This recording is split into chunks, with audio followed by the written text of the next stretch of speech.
আচ্ছা, তো আপনারা জানেন যে বিএসসি ইঞ্জিনিয়ার, ডিগ্রি ইঞ্জিনিয়ার এবং ডিপ্লোমা ইঞ্জিনিয়ারদের মধ্যে যে একটা ইস্যু আছে, সেই ইস্যুগুলো নিয়ে করার জন্য সরকার একটা ৮ সদস্যের কমিটি করছে। তো এই ৮ সদস্যের কমিটির মধ্যে আজকে আমরা ৬ জন ছিলাম।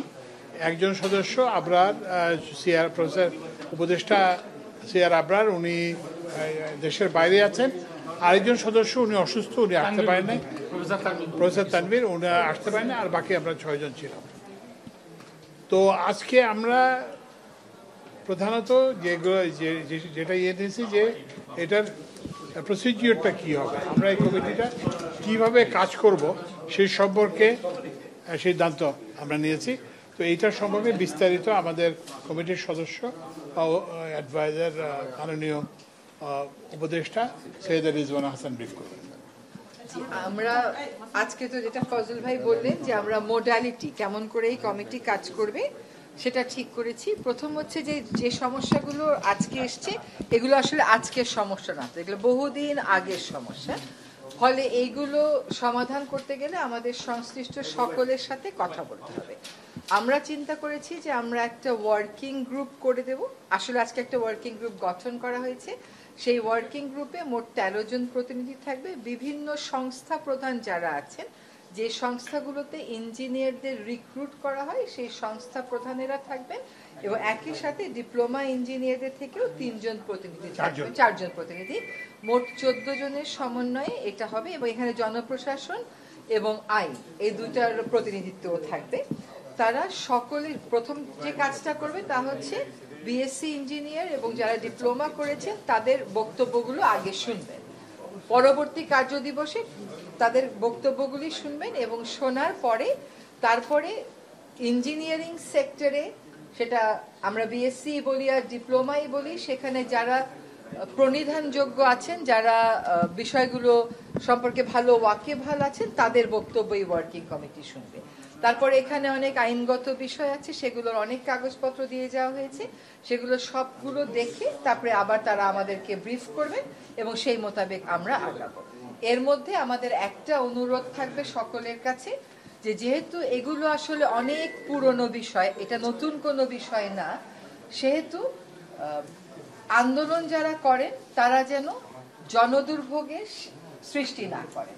তাদের যা বক্তব্য আছে লিখিত আকারে, যেহেতু এখন একটা ওয়ার্কিং গ্রুপ হয়েছে, এই ওয়ার্কিং গ্রুপের প্রধান হচ্ছেন আমাদের গৃহায়ন এবং গণপূর্ত মন্ত্রণালয়ের সচিব। তার ফোন নাম্বার আমরা প্রেস রিলিজ মারফত জানিয়ে দেব। তাদের যত বক্তব্য আছে উনাকে জানিয়ে দেবেন এবং যারা বিভিন্ন বিষয় দাবি দাওয়া নিয়ে আন্দোলন করছেন তাদের একটা প্রতিনিধি দল সকল সময়ে সরকারের আমাদের সাথেও বসতে পারেন, ওয়ার্কিং গ্রুপের সাথেও বসতে পারেন, জনদুর্ভোগের সৃষ্টি যেন না করে। এটা রাতারাতি, এতদিনের সমস্যা রাতারাতি সমাধানের বিষয় না। আমাদেরকে ১ মাস সময় দেওয়া হয়েছে। আমরা এই ১ মাস সময়ের মধ্যে সমস্যাগুলো অনুধাবন করে আমাদের যা সুপারিশ তা সরকারের কাছে এবং সংশ্লিষ্ট সকলের কাছে পেশ করব। আমি একটু অ্যাড করি। আরেকটা হচ্ছে যে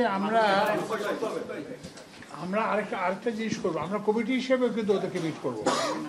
যারা আন্দোলন করছেন কিংবা দাবি জানাচ্ছেন তাদেরকে আমরা কিন্তু মিট করব। দ্বিতীয়, আমরা একটা গ্রুপকে মিট করব, সেটা হচ্ছে যে 3টা গ্রুপকে মিট করব। একটা হচ্ছে যারা আন্দোলনের সঙ্গে জড়িত তাদের। দ্বিতীয়, আমরা যেটা মিট করব সেটা হচ্ছে যে এদের অভিভাবক, ডিপ্লোমা ইঞ্জিনিয়ারদের অভিভাবক যারা এবং বিএসসি ইঞ্জিনিয়ারদের যারা অভিভাবক, যারা ইউনিভার্সিটির ভাইস চ্যান্সেলর ফর এক্সাম্পল, তারপরে যে টেকনিক্যাল এডুকেশন বোর্ডের চেয়ারম্যান ফর এক্সাম্পল।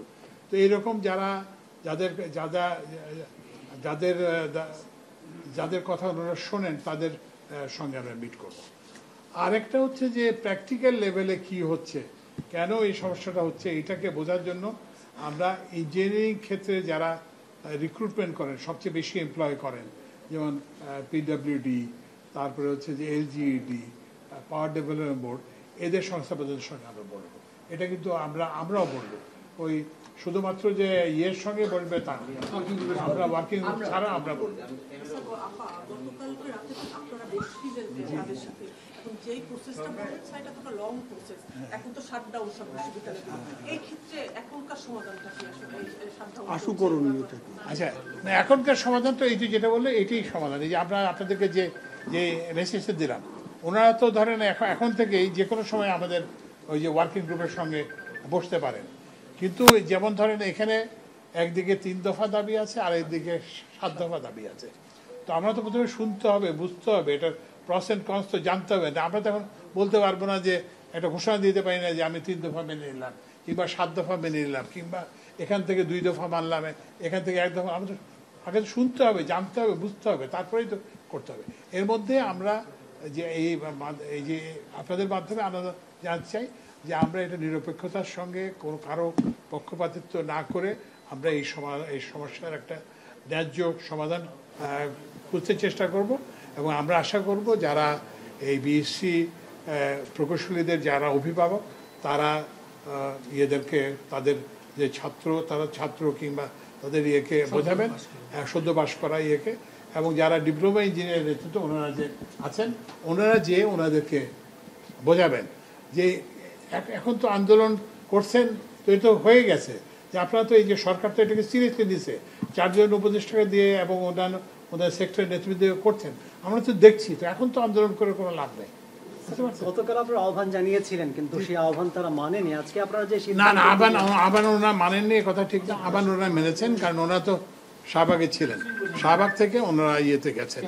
তো ওই জন্য আমরা তাদেরকে ধন্যবাদ জানাই এবং আমরা এই ধন্যবাদ জানাই এবং আমরা যেটা সবাইকে বলবো যে এই পরিস্থিতিটা আর যাতে না হয়। আমরা তো এটা দেখতেছি, কারণ আমাদের তো একটা সময় দিতে হবে। আমি তো বলতে পারবো না যে আমি এই দাবিটা মেনে নিলাম, কারণ এখানে কি এই জিনিসটা হচ্ছে যে আপনি যেই একটা দাবি গ্রহণ করলে একদল খুশি হবে, আরেকটা দাবি গ্রহণ করলে আরেক দল খুশি হবে। তো আমাদের তো একটা বিবেচনা আনতে হবে তো যে কীভাবে এই জিনিসটাকে আমরা তো একটা সেতু করতে হবে, একটা ব্রিজ করতে হবে। এখানে তো ডিফারেন্স অফ ওপিনিয়ন আছে, একদিকে 3 দফা আছে, একদিকে 7 দফা আছে। তো আমাদের কাজ হচ্ছে একটা সেতু নির্মাণ করা, যাতে দুই পক্ষ এক জায়গায় আসতে পারে, আমরা এমন একটা সমাধান করতে পারি যেটা যেটা মানে উভয়েরই ইয়ের জন্য বেনিফিশিয়াল হবে।